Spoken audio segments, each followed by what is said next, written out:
I am back again today with a few more purchases to show you. This time mostly from Sephora, one thing from Macy's, and a few things from Neiman Marcus. So let's jump right in because I've been struggling with the light all day and hopefully it lasts through this video. Anyway, the first thing I want to show you is this Giorgio Armani 4 eyeshadow palettes. These are the Eyes to Kill. The one that I got is not his original eyeshadow quads, but these are the shimmering version. So of course, all the textures in here are shimmering. Some seem to be more than others. But let me just show it to you. So it comes in this kind of quirky design, which is pretty cute. Hopefully it won't be a pain to store. And then you open it up and these are the colors. I went for more classic just to figure out if I like the brand, and then I might branch out, experiment, buy a few more. Anyway, some of these textures seem to be a little more shimmering than others, like this darkest color, not as shimmering really as the sort of lighter versions, but we'll see. So far, pretty impressed, and that's just from swatching, but pretty happy with it. Now the design of this is pretty cool. The little pan flips up, and this is where the little applicators lie, which is kind of cool. Certainly makes it easier to show you without having to worry about these things falling all over, but that's kind of besides the point. It's just really easy to transport with you if you're trying to do your makeup on the go, which the second thing I want to talk about is a lipstick from Aerin, and this is Estee Lauder of Estee Lauder fame. I've never tried anything from her brand. I saw her spring collection was very floral inspired, kind of light and airy and really beautiful, and so I wanted to try it. And of course this little packaging kind of surprised me when it came because it is so teeny tiny, very chic and classic looking. But just to compare to something that you might know, this is a Rouge Coco Shine, which you can see is a little bit taller, and the Tom Ford is much bulkier in comparison. But this actually comes with 4 grams of product, which is a whole gram more than the Rouge Coco Shines and the Tom Ford, because those have 3 grams of product. Let's take a look at this color. Very classic pink. This one is number 3, Tulip. And I'm wearing it today underneath of something else that I have to show you a little bit later. Really like the color, probably matches a lot of other colors that I have. So far, my first impressions of it, like the texture, not as much as some of the other lipsticks that I might have. It doesn't come across on the lips as opaque. Of course, this might be just the specific color that I got is pretty light, but we'll have to see. First impressions, it's okay. Not completely wowed, but I probably will change my opinion of that later. The next thing I have to show you is a Burberry lip glow. Now you might remember if you watched my other haul that I had showed you a Burberry lip glow that I got, and that was this one, which is number 19, Mallow Pink. And I had another one that was delayed in shipping, and it finally arrived, and this is number 20, Sweet Pea. Now looking at the two of them side by side, you can see a definite difference between them.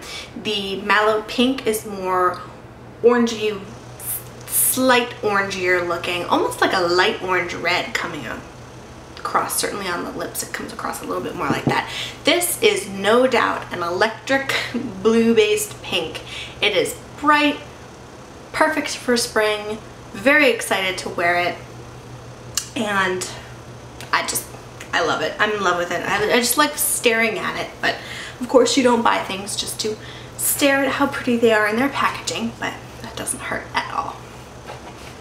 And of course, I got a few little samples. I got a Guerlain Lingerie de Peau foundation to try out and a Juicy scent card. Okay, on to my Macy's purchase. And I went there with the sole purpose of looking at the Estee Lauder Bronze Goddess release for this year, and specifically the bronzing powder, which you can see I did pick up. Comes in this really cute packaging, and And they changed the look of the compact for the bronzing powder this year. It's got a tortoiseshell front, and I got it in number 2 medium. Let's just pop this open and show you. This is the color.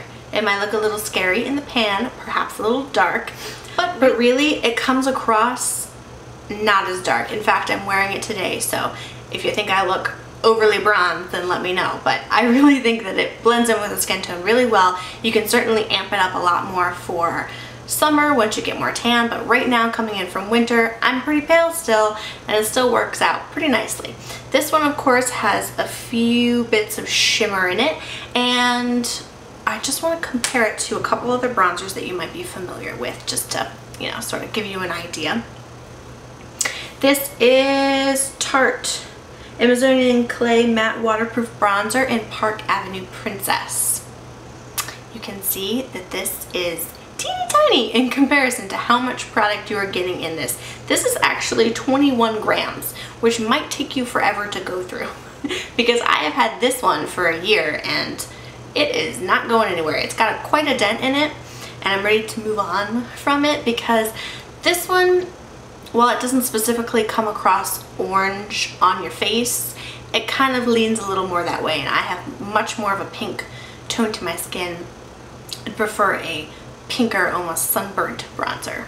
I just find that that looks a lot more natural on me. And then comparing this again to the other bronzer that I just bought, which is a little bit different, and that is the Terracotta Four Seasons bronzer in 00 Nude. You can see again, this is a teeny weeny bronzer compared to this massive compact. And if you might be interested, this is 10 grams, but it's double the price of this. This one's 75. This one was somewhere in the mid 30s. There is a difference that I have noticed just from my using it today. This one, finely milled, but you can definitely feel a difference when you're touching it. This one is so incredibly finely milled, it almost feels like you're touching silk. It is gorgeous consistency. Not saying that I'm not still excited for the Estee Lauder. I'm super, super excited to be bronzing the heck out of myself with this. But that's just, you know, some initial first impression differences that I did notice. And this Estee Lauder comes with a little brush. I actually used it to apply today. I was pretty happy with the brush. I usually don't use the ones that are included, that companies give to you, but I was pretty happy with it. Probably going to continue using it because I don't have a circular brush, and I think that it gave a really nice application. So probably going to keep using it. Okay, on to my purchases from Sephora. The first thing I have to show you is a Lancome Juicy Tube. I've actually never tried these before, and this is what I have over top of that Aerin lipstick today. I'm not sure how I feel about the smell of these so far. I'm usually not into heavy scents, and this one definitely follows you around for quite some time. I've had it on for about an hour and definitely can still taste and smell it. So, like the consistency so far, like the color. They're very sheer, you know, just a sparkly gloss, but definitely don't regret the purchase. Happy with it so far. The other thing I got was this little Sephora brush. I actually have never owned a Sephora brush before, which is kind of surprising.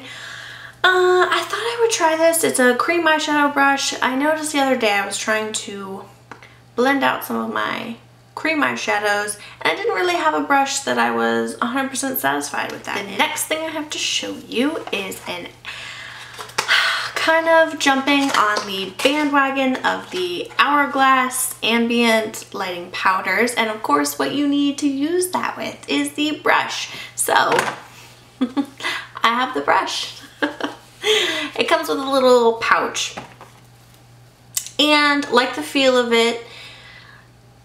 Honestly, I thought it was going to be more dense. My Sephora did not have it out for you to be able to feel. They had it kind of under a plexiglass so that no one could run off with it, but I'm sure it'll work. I have yet to use this. I was waiting until I finished filming to be able to play around with it.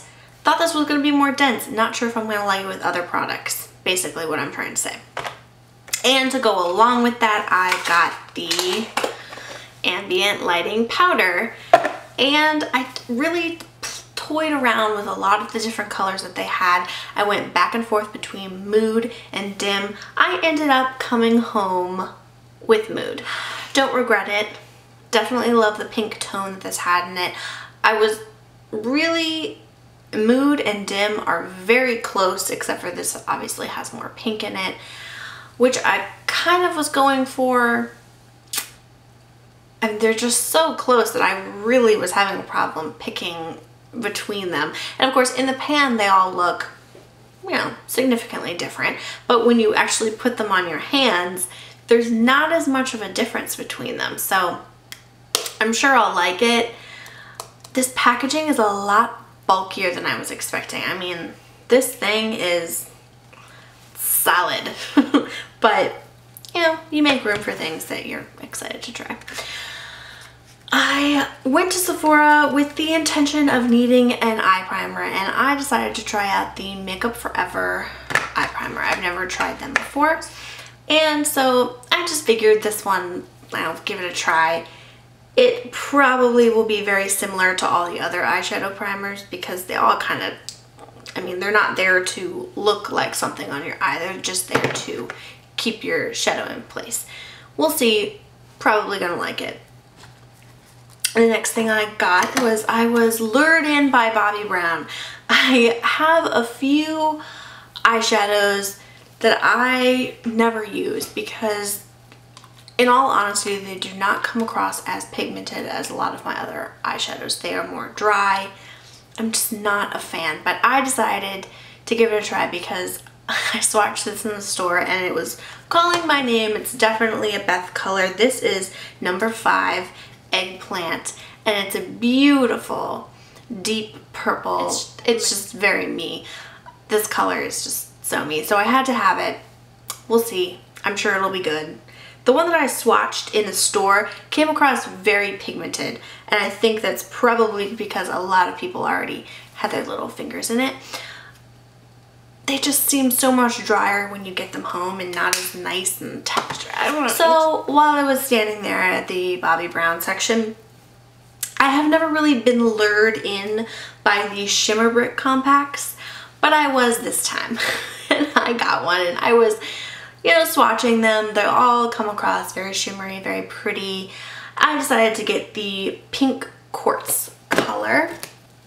Again, this packaging is huge. I don't know if I'm ever going to go through a highlighter this much. It is beautiful colors, of course, all swirled together. They come across very beautiful, very shimmery. You're definitely, if you want shimmer, you're getting your money's worth here because that's what this has to offer you. Also comes with a beautiful big mirror, which I love. Again, it's something about being able to use them on the go that I really like. Then the last thing, is that the last thing? I guess that is the last thing. The last thing I had to show you, I got caught in the checkout line. And this always happens to me. I'm always ready with my purchases, ready to go, and then I see those little things that they have sitting there, which is obviously their plan. And they got me this time with the GlamGlow Tingling and Exfoliating Mud Mask. And I saw a YouTube video on this and I thought, oh hey, it's right there. Let me just give it a try. So I'm gonna give it a try. Do I really need a mud mask? Probably not. It's got a little stopper in here. Smells pretty good, especially for a mud mask. And not what I expected. That fragrance really hits you and it's very strong. I don't know if it's just because it was pent up in there and now it's, you know, been released for the most part, or if it's gonna stay being that strong even on your face. But has a nice consistency from the little dab that I, you know, tried so far. Probably gonna do a mud mask very soon and I'll get back to you and let you know what I think. But I saw really good videos on it, which really is what convinced me when I saw it sitting there. And I guess, so that's all I have to show you today. If you like this video, please subscribe, like, comment below if you have any questions. I'm always here to answer. Let me know if you've gotten anything that you think that I should try, because I am always looking for recommendations of more makeup to buy. So I hope you have a great day and I'll see you later. Bye.